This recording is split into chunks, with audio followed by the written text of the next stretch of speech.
Lo que les decíamos antes, mientras esperamos que se conecte Alejandro, lo que les decíamos es que la inflación fue la más alta en los últimos 12 meses y según una nota del colega Guillermo Villarreal en Letra P, el FMI avisó que este año va a superar el 30%, es 3 veces lo que está presupuestado según el gobierno nacional. Ahora sí, Alejandro Barrios, ¿cómo te va? Manuel Parola te saluda. Hola, Manuel. ¿Cómo estás, Alejandro? Un gusto volver a saludarte. Bueno, lo que varias veces habíamos hablado ya con vos acá en Vox Populi, con Julio a la cabeza, eh, es casi como una negación constante de que la inflación está liquidada, que la pelean, que está acabada y qué sé yo, y la realidad se impone con el que es el índice más alto de los últimos 12 meses. ¿Cuál es tu lectura, Alejandro? No solamente de esta medición, que mes a mes uno quiere sacarle jugo y la realidad es que se impone el estudio solamente de lo que uno hace al abrir la alacena, sino que ¿cuál es tu mirada de todo el panorama económico que hay detrás de este número que es el 3,4, Ale? Mirá, este número 3,4 está subestimado porque, como habíamos hablado en otras oportunidades, el gobierno está de alguna manera postergando las actualizaciones de las ponderaciones del gasto de los hogares. Si el gobierno utilizara lo que había prometido en el 2024, que iba a ser como lo hizo la ciudad de Buenos Aires, de actualizar esas ponderaciones, las variaciones hubiese sido mayor, porque al interior de ese índice de precio que aumentó 3,4, los servicios aumentaron muy por encima de eso, y como los servicios tienen una mayor ponderación actualmente, Uh -huh. esto quiere decir, como los hogares gastan más plata ahora que antes, en luz, gas, teléfono, escuelas, salud, educación, todos los etcéteras que vos quieras, que son los precios regulados, Sí. el índice hubiese dado un poco por encima. De todas maneras, como el presidente niega esto, que las variaciones de precio en Argentina se deben a una inercia y a unas decisiones políticas que él tomó de corregir precios relativos. En ese sentido, precio relativo es como ellos asumen el gobierno diciendo que los servicios habían quedado atrasados respecto a los bienes, ellos le dan una dinámica a los servicios por encima de las variaciones promedio de precio, con lo cual los servicios van a seguir aumentando, como está aumentando la nafta, como está aumentando el transporte. Ahora, ellos para solucionar este problema, como son personas dogmáticas, y aparte de ser dogmática, el equipo económico y el presidente son personas muy limitadas dentro de la teoría económica, van a seguir apostando a esto del ajuste permanente, creyendo que bajando sustancialmente el consumo van a morigerar las variaciones de precio. Y lo que van a hacer es morigerar las variaciones de bienes porque las personas estamos consumiendo cada vez menos, entonces los que venden bienes no ven un escenario como para ajustar los precios. Ahora, los servicios van a seguir aumentando porque ellos le prometieron a las empresas de servicios que iban a seguir aumentando, con lo cual ese presupuesto de 10% no resiste el menor análisis, ¿no? Ya es una cosa bastante dramática la que están haciendo desde el gobierno nacional con los consumos del pueblo argentino. O sea que se podría decir que hay un aumento del precio, no solamente de los bienes, sino también de los bienes comunes, sino además también de los bienes de consumo, que de alguna manera queda abajo de la alfombra y que hasta incluso, por lo que vos me decís, estaría empezando a espiralizarse. ¿Entiendo mal? Claro, porque ellos le prometieron a las empresas de servicios que iban a aumentar por encima del promedio. Quiere Claro. decir que en los próximos meses, así como han estado aumentando algunos servicios, ellos le prometieron que iban a seguir aumentando, porque como el Estado se niega a hacer costos de producción, en esos precios regulados, en la luz, el gas, como el Estado no sabe los costos de producción de eso, Ujú. acepta los costos que les transmiten las empresas. Las de transporte, por ejemplo, este lío que tenemos con el transporte, los subsidios y las tarifas. ¿A qué se debe? Se debe a que al Estado ha renunciado a ser un agente que dice, bueno, empresa de transporte, ¿cuál es el costo de producir esta movilidad en el AMBA, en el Gran Rosario, en el Gran Córdoba? No, los estados nacionales y provinciales no saben eso. Entonces aceptan como verdad lo que dicen las empresas. Entonces las empresas le dicen, necesito más subsidio o aumento la tarifa. ¿Y qué hace el Estado bobo gobernado por los liberales? Le cree a las empresas, entonces, o aumenta el subsidio o les permite aumentar las tarifas. Bueno, entonces es difícil pensar que si en un trimestre ya estamos por encima del 9%, es difícil que en todo el año 26 se cumpla ese pronóstico que hicieron con el presupuesto nacional de poner que en todo el 2026 iba a haber 10% de inflación, cuando ya en 3 meses ya tenemos más de 9%. Claro. No, bueno, pero por lo Con que lo vos cual, me... todos los datos, todos los presupuestos que se hicieron para el 2026 en los gastos que tiene pensado el Estado, vos te imaginás el ajuste tremendo que va a haber, ¿no? Porque esos Claro. gastos A eso públicos iba. están pensados con el 10% de inflación y en 3 meses ya tenemos más de 9%. Ale, buenos días. Julio Leiva te saludo. ¿Cómo estás? ¿Cómo anda Julio? ¿Bien? Pongámosle, pongámosle que sí. Eh, un poco para retomar la idea de los estimativos inflacionarios que hacen cada uno de los gobiernos a partir de su presupuesto, recordamos que una vez ya hemos visto en el término de 2 días, de 24 o 48 horas, retroceder en la estimación. ¿Te acordás aquella vez donde el gobierno de Mauricio Macri había planteado un 10% de inflación y después a los 2 días dijo, no, me equivoqué, eran 15? O sea, determinaba un 50% de incremento en la estimación que obviamente después quedó fuera. En esta situación ya no es el 50%, estamos hablando de una cuadruplicación casi de inflación en un año, porque se gastaron todo el estimativo en 3 meses, como bien decías vos, estamos en 9.4.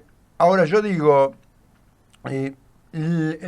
cuando llega el momento de discutir la cuestión del consumo, te dicen, pero el peso está apreciado, vale mucho, pero no está en el bolsillo de las personas, por lo cual el crecimiento puede existir en el Producto Bruto Interno, el crecimiento del país, pero al no haber distribución no hay mejora en la calidad de vida de los argentinos y las argentinas.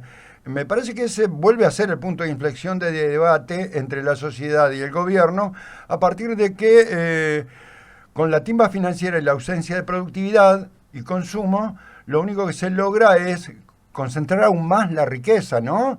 Dejando una gran franja de la población en una situación de pobreza en algunos, cuando hablamos de el empobrecimiento de la clase media, pero de indigencia profunda cuando vemos que mucha gente está comiendo de los tachos de basura, de los contenedores de basura, o de lo que desperdician, de los desperdicios que tiran los establecimientos gastronómicos, ¿no? Y eso tira para abajo el supuesto crecimiento de la Argentina hacia países como Irlanda, Inglaterra o Alemania, como prometía la Libertad Avanza en su primera instancia de gobierno, ¿no? Sí, el problema es que se están creciendo y logra que el PBI muestre una dinámica positiva, escasa, pero positiva, porque se están creciendo en 3, 4 sectores que, aunque les vaya muy bien a esos sectores, minería, combustible, agroindustria y el sector financiero, esos 3 sectores están despidiendo trabajadores. Claro. Los 4 sectores que agregan valor al PBI están despidiendo trabajadores. Entonces, no solo que no derraman al resto de la población obrera, sino que tampoco derraman al interior de su propio sector. Entonces, es una gran mayoría que está atravesando situaciones muy complejas, ¿no? Porque nosotros recordamos que solamente el 5-4% de los argentinos vive de renta, el resto vivimos de ingresos salariales. Bueno, si los ingresos salariales pueden ser cero porque papá y mamá están desocupados, o pueden estar a la baja porque estando ocupados la inflación es muy dinámica respecto a las paritarias, bueno, entonces es medio como imposible pensar que el consumo, sobre todo el consumo mayoritario que se da en supermercados, vaya a mejorar en el corto plazo. Eso es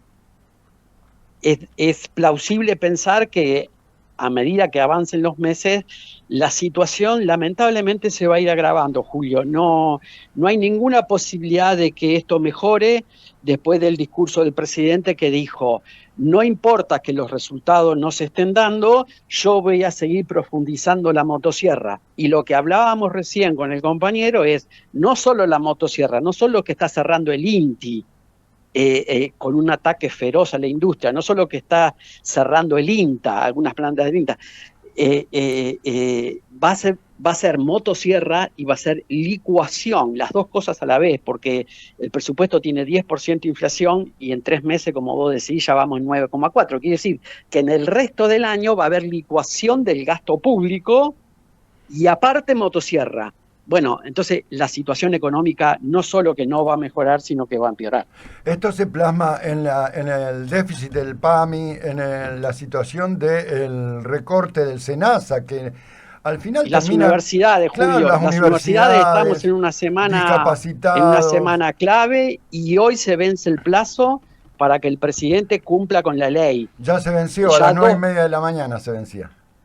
Bueno, entonces, si la primera magistratura no cumple con la ley, es medio difícil, ¿no?, para el resto de la ciudadanía cumplir con la ley, porque si el presidente no cumple la ley, es difícil pedirle al resto de la población que sí lo haga. Decíamos en el editorial que la deuda bruta de Argentina representaba a marzo de este año 483.000 millones, casi 483.830 millones de dólares. Y Caputo había logrado, con créditos del Banco Mundial y créditos de bancos privados, aparte de los 1.000 millones de dólares que le dio, derogación que le dio el Fondo Monetario Internacional, unos 20 millones de dólares, unos 20.000 millones de dólares que le permitían poder pagar los vencimientos de deuda de acá a fin de año. Ahora, ¿qué pasa con el mercado interno? Porque estamos hablando de pagar, y nadie está viendo que la Argentina pueda brindar ni seguridad jurídica para inversiones, ni siquiera la capacidad de poder responder a nuevas deudas, ¿no? Sí, pero aparte, Julio, eso que recién mencionaste del FMI y de ese crédito que va a venir supuestamente de 20.000 millones, pongámoslos en potencial, porque claro, lo que dice lo que firmó el FMI no es está todo aprobado, dentro de una semana hacemos el giro de los 1.000 millones. Lo que dijo es, se tienen que cumplir estos acuerdos que teníamos previamente. Que no está aprobado ninguna de las dos metas evaluadas, ¿no? Claro, bueno, entonces lo dio como una cosa, si ustedes mejoran esto y esto, va a estar todo bien. Ahora, no cumplieron. Y el dato que dio el de crecimiento, digamos, fue muy inferior de lo que había estimado el FMI en una primera instancia, en este último informe. Claro. Bueno, entonces todo es yo creo que se está viniendo como una crisis generalizada, no sé si similar a la del 2001, pero se está viniendo una cuestión compleja y ojalá que nosotros tengamos tiempo para organizar una alternativa y darle una esperanza al pueblo argentino. Te pregunto, en función de tus dos libros, Las buenas herencias y las malas herencias, como para cerrar la nota, ¿cuánto pesan las buenas herencias? ¿Cuánto pesan las malas herencias en esta gestión de La Libertad Avanza? Y voy a tener que hacer las malas herencias 2. Pero estas son dramáticas, mucho más dramáticas que la del 2001. Yo te iba a Porque preguntar. en el 2001 Sí, implosionó el pueblo y el Claro, pueblo salió a la calle. Y lo claro, que estamos viendo ahora, negro, que está implosionando los hogares, están claro. implosionando las personas y Bueno, sobre pero todo eso no están es parecido implosionando a las lo de los personitas. 90.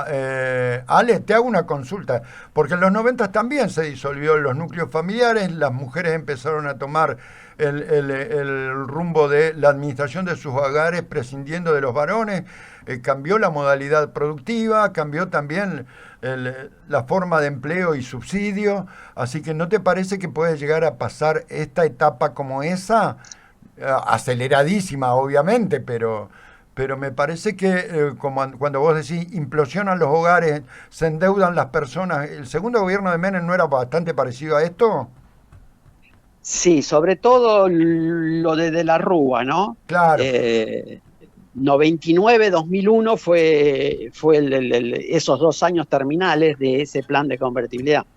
Pero Ujú. sobre todo esa porfiada cosa de no voy a romper la convertibilidad, voy a hacer todos los ajustes que hagan falta para mantener la convertibilidad. Bueno, ahora el presidente dice exactamente lo mismo. Voy a Empeñarse en hacer el todos error los que tanto ajustes que nos hagan daña, falta, ¿no? no me voy a mover 1 milímetro del ajuste fiscal y monetario, pero este plan no se negocia. Bueno, está bien, entonces vamos todos al precipicio. Es una locura lo que está haciendo el presidente. Así es.